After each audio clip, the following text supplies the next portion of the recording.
Thank you. Yep. So my name is Michael. I'm the Education Outreach Manager here at Cove. So we're based in the Dartmouth waterfront, just across the harbour from Halifax. And just to give you a bit of background about what Cove is, we're a hub of innovation, and we have about 60 different companies based with us. All sorts of different companies across the ocean tech sector. And we have a couple buildings and lots of waterfront space where we have ships docking with us and lots of opportunities for ocean tech companies to go out and test their equipment and get things running in the ocean sector. So if anyone's from other parts of Canada or further away, we're based just in Nova Scotia, just on the waterfront here. And in terms of our purpose, there's a few different things that Cove tries to sort of work on. One is infrastructure. So mentioned we have a couple buildings here, space for our companies to grow and build. We have a lot of work around networks, so trying to get companies to work together and work outside of their four walls, so trying to actually get some networking going on both across the whole community and with the 60 different companies that are involved here at Cove. My role in the work that we do is around people development. So small team of myself and Tanya Lush, who's the Director of Workforce Development. And we really focus on trying to support the ocean economy by building our workforce, trying to get more people excited about the ocean sector and the marine industry. So that's really the connection with CaNOE. So a lot of the work we do is really trying to get people excited about the ocean. And that's really where we'll focus today. But we also do a lot of work around innovation and entrepreneurship as well. So that's both supporting the companies that we have here, but also things like we've got our startup yard in the other building where we're building new companies up through support from a group called Novacore, really trying to get those new ideas building and getting settled here, both in Nova Scotia and in Canada. And just to give you a sense about the breadth of companies that are involved in Cove, everything from, as I mentioned, small little startups, global companies. So we have really large companies that are involved in sort of supporting the ecosystem more generally. Lots of links with government, not just here in Nova Scotia, but all across Canada. We have international partnerships. We've just signed memorandums of understanding with Norway and Germany, and getting lots and lots of connections with all sorts of groups locally and further away. And then, of course, links with all of our local and further afield education partners as well, who help support a lot of the work we do and, again, help build the workforce and that pathway into the ocean sector. So, yeah, this session and what I really want to just touch on this webinar is really just a little bit around ocean data, because it's a lot of the work that we're starting to do is trying to support teachers and students both at high school and university, getting more familiar and excited about all the data that we're producing in the ocean and really how that's helping to build some of the workforce side of things as well. And some of this, or at least part of it, sparked with the work that's gone on in the UN Ocean Decade, and in particular Challenge 9. So there's a little tiny video that I suspect many of you have already seen, but we're going to try and play it, and hopefully the audio and everything works, because it gives a good sense about some of the work we're doing and why we're trying to build that in as well. Ocean Decade Challenge 9. Deliver skills, knowledge, and technology to all. How do we move from the ocean we have to the ocean we want? The answer is we don't, unless we have the necessary skills, knowledge, and technology readily available to every expert and citizen alike. If we are to reverse our planetary crisis together, everyone needs access to ocean information and the skills to turn that knowledge into sustainable solutions and action. Whether you work in science, government, business, civil society, or are a citizen committed to protecting the ocean, you can play a part in this open ocean knowledge revolution. The Ocean Decade encourages the exchange and sharing of skills, knowledge, and technology to cultivate health responses that can collectively promote a clean, safe, and accessible ocean for present and future generations. Let's use the Ocean Decade to build bridges between disciplines and across geographical and generational divides to radically open access to data, technology, and skills, and achieve together the ocean we want by 2030. Are you up to meeting this Ocean Decade Challenge? Join us today.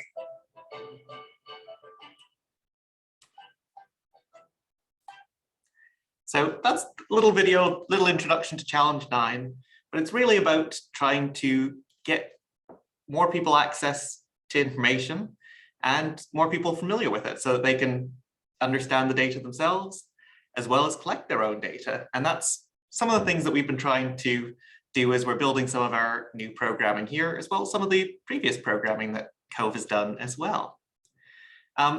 And across the Ocean Decade, there's obviously an interest in that, but we're also seeing it in industry. So CoNOE, a lot of our mandate is to support companies and our different groups here on site in whatever they need to be successful. And what we're seeing is more and more interest in data. So more and more companies are interested in both dealing with data, but also getting the expertise in that can actually do it. So not all of the companies have that expertise. And so that's something that's really going to grow in our workforce. One of the things that we're seeing a lot of is we have lots of companies on site here that do everything from sort of sensor creation and sensor work through robotics, and they're all collecting huge amounts of data on the ocean environment. But not always do they have something useful to do with that data once it's collected. So there's more and more of our companies that are interested in things like software as a service or data as a service. So being able to actually collect the data themselves and then present that back to clients based on what they're after. So again, lots and lots of data being collected. And there's a lot of interest in how can we use this best of all. And we need lots of people to go into the industry with great data science backgrounds and who are interested and able to actually deal with all of this information that's being collected from the ocean. So really a lot of our work is based around building the excitement and aspirations to get students excited about data, why they should care about a whole long list of numbers, and show them why it's applicable to their everyday life. And here at CoNOE, there's a couple projects that we have as CoNOE itself as part of our infrastructure here. One is called the Stella project, and I'll talk a little bit about that. And the other is part of a much larger project called Smart Atlantic, where we're one of many partners that goes into that as well. So Stella is our seabed platform. We launched it last summer, and it's got about 20 different sensors on it. Give or take, it changes every few months. And it's located about 10 meters below sea level, just in the Dartmouth Harbour here. So just outside of our building, about 100 meters offshore. And it's collecting all sorts of different data, from phosphate levels to turbidity to there's 6 different hydrophones on it collecting sound data. CTDs, we've got a couple CTDs collecting temperature, depth, conductivity, 2 cameras, lots and lots of information being collected by it. And a lot of these sensors, again, are collecting data multiple times a minute. So we have increasingly large data sets that we're interested in using. It was created primarily so that we could put something down there to allow our companies who are developing sensors to actually be able to test them out in a live environment, connected to shore, to be able to actually see live data come back from it. But one of the things we're really interested in is how do we actually apply this data and use it in a valuable way. So there's lots of groups in our team and across the companies that are involved looking at how to best use this data. Again, my interest is largely from the workforce side of things. So on our team, we're really looking at how do we use that data to help support more people get interested in data science. There's a little picture of what Stella looks like. So it's a large platform, and again, sits just at the bottom of the harbor here and is cabled into the side of our wharf.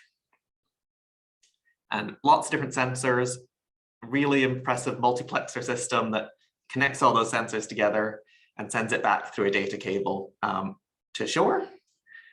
And one thing that I think is really cool is one of the things that we do here at Cove is we have our Cove Ocean internship. So we bring in our interns. So this year we have 35 interns coming in. They're placed with all sorts of different companies to support the ocean sector and get them excited about it. And it was actually 5 of our interns that had a huge role in actually getting this project up and running. So there's a few of them here, as well as the project manager and our software engineer, who again really took a lead in putting this together, in setting up a lot of the programming behind it, and getting it going. So again, 4 months on this project, and they've all had a lot more interest in and a lot more experience in data science, as well as data collection as well. Yeah, that's a few of the companies. Again, every 3 months it changes a little bit, but lots and lots of companies, and we're collecting a lot of data. And I'll come back to how we're using that in a minute. The other project we're involved in related to data science is the Smart Atlantic Buoys. So this is a big project originally put together out of Newfoundland. And we have 2 of these buoys, so 2 large oceanographic buoys, one in the Halifax Harbour and one in St. John. And these are really out there to help collect lots of information about the sea state, so that when groups like the pilots at the Halifax Pilot Authority are going out to board ships, they know if the seas are too rough or too dangerous for them to actually be able to board the vessels. So that was really where it came from. But one of the really cool things about it is it's an open data source. So there's lots of information about the ocean state and where things are going, if there's big waves, if there's big changes going on out there. So we're seeing it being used by lots of different people beyond just, say, the Pilot Authority or the harbour.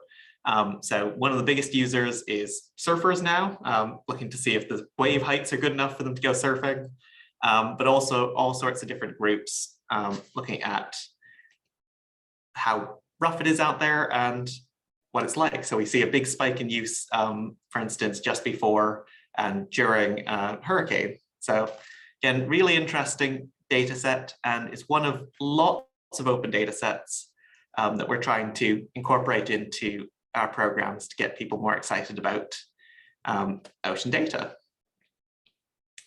So in terms of getting people excited about ocean data and introducing data science to more people, there's a few different projects that we've got going on.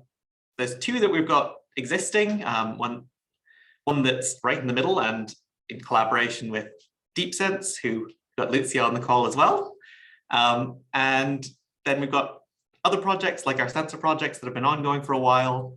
And then one new big project that I wanted to touch on, because that's going to be something that we're just about to launch, and really will hopefully support lots of people to dip their toes into data science. So the first of those is the Ocean of Data Challenge. So this is a collaborative project with DeepSense, which is based with Dalhousie University, and do lots of work around ocean data more broadly. But then we have lots of different partners that also get involved depending on the challenge itself. So we've had OFI in the past. Our most recent Ocean Data Challenge involves Port Halifax and PSA. And these are themed challenges for post-secondary students in Atlantic Canada to explore ocean data and try and apply it to a challenge topic. They're cross-disciplinary, so we're not just looking for computer science students or data science students. We've had all sorts of different students get involved with it, in the humanities, in urban planning, all sorts of different sectors come together to present some really cool ideas. And then the one thing they have to do is use at least one source of data in that project. So that could be something as simple as, in a previous one, it was about the New Bedford Ferry. So I was looking, so some groups use things like this timetables or the ocean data around it or traffic data. And then they are eligible for cash prizes depending on how they present at the end as well. And the next challenge starts in about a week and a half, so May 2nd, so not next Monday, the Monday after. And that's at 4 p.m. Atlantic, and probably the easiest way is Googling Ocean Data Challenge, or I suspect, there we go. Lucia put the link in the chat there for if you're interested. And if you check that out, we have the ability for you to sign up as an observer if you're not a post-secondary student. And we have some great speakers to start off with, and then some fantastic presentations, usually in terms of how they've applied the ocean science. And we usually get some amazing outcomes at the end of it as well. So again, getting post-secondary students to start exploring and starting to look at what's out there and how they might be able to apply data science in a practical environment. So this one's all about Halifax becoming a one-port city. In the past, we've done one on the Bedford Ferry, one on coastlines, and there's likely to be some more coming as well. So that's one of our projects. Another project we've been doing is, again, focused a little bit more on sort of the high school and younger side of things, is really getting them interested in the sensors and how do we actually collect this ocean data. So I've been with COVE since about July last year, but before that, we had lots of work that was going on into programming and work with especially some of the younger students. So there were ocean institutes that worked with teachers to get them interested in ocean more broadly and ocean science. And that involved things like aquaponics, which is that picture there. It's one of our little aquariums that we get them to look at and understand food cycles and things like that. And as part of that, they also get a couple different sensors. So I'm not sure if this screen's gonna let me do it. Oh, it does, almost. So this one's a temperature sensor. This one's a light sensor, there we go. And they also get a pH sensor. So they're able to actually start taking real measurements in the classroom, ideally around the fish tank, but also they take them out and start looking at more things more broadly around temperature, around light, around pH, around the ocean ecosystem a little bit more as well, and really get to start to understand where data comes from and why it's important. Another project that's been involved with the Ocean Institutes before is with our hydrophones as well. So we have a set of hydrophones that go out that we can teach teachers how to, what underwater noise sounds like. So there's a set that we can actually use and get them to listen underwater, and then we can tie it into other underwater noises, why it's important, what they can hear, what different things sound like. So things like a ship passing by or underwater mammals, and really starting to understand why this data is important and why we collect it. So those are previous projects. They have been around for a while and they're fantastic, and we're continuing to do them. So I ran a session with grade 4 teachers about 2 months ago, getting a new batch excited about using these systems. And then a new project that we're just trying out is we've been working around some more work around the hydrophones and around getting people excited about sounds. So that's been embedded into some of the visits that we've had to try and expand that out and get people more interested.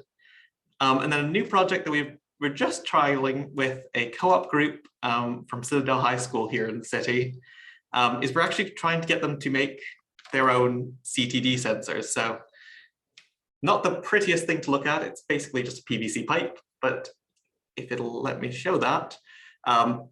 Basically, it's got 3 sensors in the bottom there. There's a pressure sensor, a temperature sensor, and a little conductivity sensor. None of them are particularly accurate, but again, it gives them a sense about how those different sensors work. Plugged into a little Arduino, they've programmed it so they can take those measurements, and then they've potted it, so it should be watertight, hopefully, if they've done a good job. And we'll be actually testing these out in the ocean next month. So they're going to be going out on a boat, and we'll deploy them for a couple hours and then pull them back up and hopefully have some really cool data that we can actually get them to start analyzing and seeing themselves. But certainly giving them a sense about how ocean sensors come together, what they're used for, and how it all comes together. And for some of them, it was the first time that they'd worked with electronics, first time that they'd done some of the coding side of things. So really cool experience for them, hopefully. And it's based around a project called the OpenCTD, which is an open source project that's basically set up to help people create their own CTDs and deploy them. So if you're interested, definitely check it out. I've got a link later on the presentation as well. So that's a couple of projects we've been working on. The next one is a project we're just about to launch. Oh, fantastic.